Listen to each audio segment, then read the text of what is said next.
बालेश्वर जिला स्कूल अनुष्ठित है पुरातन विद्यार्थी परिषदर चतुर्विंशतम उत्सव मिलन 173तम वर्ष में पदार्पण कर बालेश्वर जिलार सर्वपुरातन शिक्षानुष्ठान बालेश्वर जिला स्कूल पुरातन विद्यार्थी परिषदर 24तम उत्सव मिलन विद्यालय परिसर में अनुष्ठित हो जाएगी। परिषदर सभापति डॉक्टर सुरेंद्रनाथ साहू पौरोहित्य आयोजित उत्सव में पुरातन छात्र तथा वाटर कॉर्पोरेशन ऑफ ओडिशार परिचालना निर्देशक इंजीनियर देवव्रत महांती मुख्य अतिथि भाव जोगदे कार्यक्रम को उद्घाटन करने सह पुरातन छात्र मानकर गुरुत्वपूर्ण दायित्व संपर्क में आलोचना करते। सांप्रतिक शिक्षा व्यवस्था रे विद्यालय शिक्षा भित्तिक परिवर्तन एवं गुणात्मक विकास पई सामग्रिक सहयोग आवश्यकता उपरे इंजीनियर महांती गुरुत्वारोप करते। नवम श्रेणी पढ़िला बेले जो साइंस एजुकेशन हुए तो साइंस एजुकेशन में मु मोर बंधु अंतर महापात्र आम मिसिकी गोटे टाउन वाटर सप्लाई मॉडल तैयारी करथिलु। केमिति गोटे टाउन सहर को पानी जोगाड़ कर नई रु पानी उठिबो केमिति गोटे घर टे हम घर ऊपर छत पर टांकी रहिबो पानी डिस्ट्रीब्यूशन करा दिबो टाउन वाटर सप्लाई रो गोटे मॉडल करथिलु और से मॉडल मध्ये आम द्वितीय स्थान अधिकार करथिलु साइंस एजुकेशन। आ भगवान से जो नवम श्रेणी जो कार्य करूँ कहीं भगवान मत आणिक से वाटर सप्लाई डिपार्टमेंट में पुरई देते। आज से वाटर सप्लाई डिपार्टमेंट उच्चतम स्थान में रही किंतु चाकरी आरंभ आम विभिन्न स्टेज रे गति कर क्लास 2 आरंभ करके सब गोटे मंत्री चिंता थाए सका उठिले केमती भल पानी लोक पाइबे से जो जल जोगाण डिपार्टमेंट रही जो प्रकार आम पब्लिक जनसाधारण सेवा कर जो आत्मसंतोष मिलूँ भावे जिला स्कूल ही आरंभ होता। अन्यतम पुरातन छात्र तथा ओडिशा राज्य पुलिस मुख्यालय वरिष्ठ आरक्षी अधीक्षक तरुण कुमार दास पुरातन छात्र तथा हरिप्लास्टर परिचालना निर्देशक संग्राम दास प्रमुख एथरे सम्मानित अतिथि भाव जोगदे विद्यालय जीवन में रोमांचकर तथा अभूला दिनर स्मृतिचारण करथिले। एही माटी नूतन राष्ट्र गठन में प्रमुख भूमिका ग्रहण करिछि बोली अतिथि माने मत व्यक्त करथिले। मोर छात्र थिला बेले मोर बापा टीचर थे ना रवींद्र कुमार दास थिला से इंग्लिश पढ़ाउथिले अन्य पिला भाया मुझे माड़ खाऊँ टे कम खाऊँ मोर गोटे दंड विधान अलग प्रकार थिला जो सार मैंने कौन कारण पाठ करनी कि दुष्टान करी धरा पड़ी मुझे भिड़ा होगी जाऊँगी टीचर्स कमन रूम कानटा धरिकी सार मत भिड़ी भिड़ी नहीं टीचर्स कमन रूम में पहुँचे इंग्रेज समय जमी महात्मा गांधी गोल टेबुल गोइटर जॉइन करते टीचर्स कमन रूम मोर मन अच्छे बड़ अंडा आकार टेबुलटे थी सब सार मैंने सब बसता मोर विचारटा से हुए कमन रूम में बापा को उपस्थिति में मोर गोटे एक्सट्रा दंड कहीं मुझे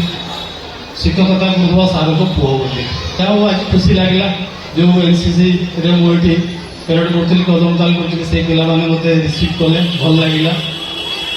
अल्प दिन भितर मुझे सेक्रेटरी महोदय को शुणा पाइली आम 25तम सिल्वर जुबली हम विद्यार्थी परिषदर 175तम प्रतिष्ठा दिवस हम यही गौरवान्वित स्कूल महामनीषी मैंने शिक्षकता कर बरपुत्र मैंने पास कर स्कूल मुझे छात्र थी मुझे निजक गौरवान्वित मन कर जन कृष्ण सार थे दिने पीरियड आगुरी आम पिला हो हल्ला करूँ सार आसिले कहले साइड जो बब गछ हो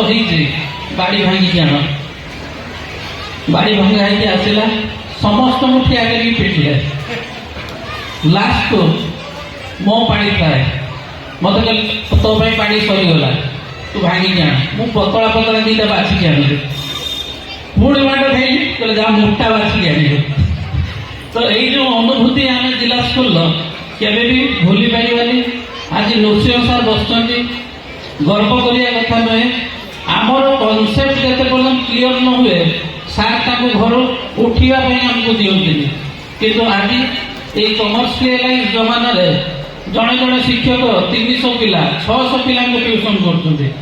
5 जन पिला सार को पाखे पढ़ुलु सार 2 घंटा 3 घंटा तो कनसेप्ट क्लीयर है बस कॉन्सेप्ट क्लियर करिकी पुरातन विद्यार्थी परिषदर मुख्य उपदेष्टा तथा जिला स्कूल भारप्राप्त प्रधान शिक्षक आदिकंद राउत और कार्यकारी सभापति राजेश कुमार गिरी वक्तव्य प्रदान करते। साधारण संपादक श्याम सुंदर महांती परिषदर विवरणी उपस्थापन करते।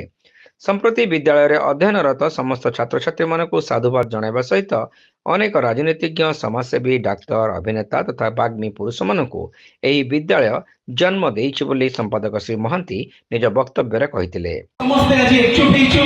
एक नूतन कार्यधारा आगु नहीं जीवा पाई तेणु समस्त आलुमनी सदस्य सदस्यଙ୍କ आशीर्वाद दरकार ए कार्यक्रम केवल भाव आगु जीव ए स्कूल आ किछि वर्ष मध्य 175तम वर्ष तार पालन करिया जीव एवं आम आलुमनी आर वर्ष 25 इयर्स जो सिल्वर जुबली कंप्लीट करबा को जाउछि आगामी वर्ष रे ता पई मध्य आमे निश्चित भाव रे प्रस्तुति कार्यक्रम एई वर्ष आरंभ करूछु। समस्त जेतिकी बैच रो कोऑर्डिनेटर माने अछंती सेमानकर सहाय्य सहयोग जुगु ही आमे आज निश्चित भाव रे ए कार्यक्रम को आयोजन करि परिछु। उपसभापति इंजीनियर अभिषेक महापात्र अतिथि मानक मंच आह्वान करथिबा बेले उपदेष्टा डाक्टर शांतनु दास अतिथि मानकर परिचय प्रदान करथिले। अन्यतम उपसभापति अरविंद पाल शेषे समस्त को धन्यवाद अर्पण करथिले। उत्सव रे जिला स्कूल रो पूर्वतन शिक्षक नृसिंह चरण नायक को गुरु गौरव सम्मान एवं विद्यालय पुरातन छात्र तथा वरिष्ठ शिशु रोग विशेषज्ञ डाक्तर रश्मिकांत जटानिया को छात्र स्मृति सम्मान प्रदान करने सह संबर्धित करा। यह सहित अंकिता लेंका, शुभम बिंदाणी, साई कृष्णा राउत, प्रीतम दास, प्रियांशु नायक, ज्योतिष्मान राउत प्रमुखों को शिक्षा क्षेत्र में उत्कृष्ट प्रदर्शन पर विद्यार्थी गौरव सम्मान प्रदान करा। सभा पर विद्यालय छात्र छात्री मान द्वारा नृत्य संगीत कार्यक्रम परिवेशित होता। ताराकांत पारिक, झाड़ेश्वर जेना, अंजलि नंद, सौभाग्य मानस नायक, गोपाल भाई, शरद भाई, मधु भाई, रमा भाई, धीरू भाई, दिव्यज्योति, सादिक, सत्य, बंटी, मनीषा, संजीव प्रमुख पुरातन विद्यार्थी माने उत्सव परिचालन में सक्रिय सहयोग करथिले।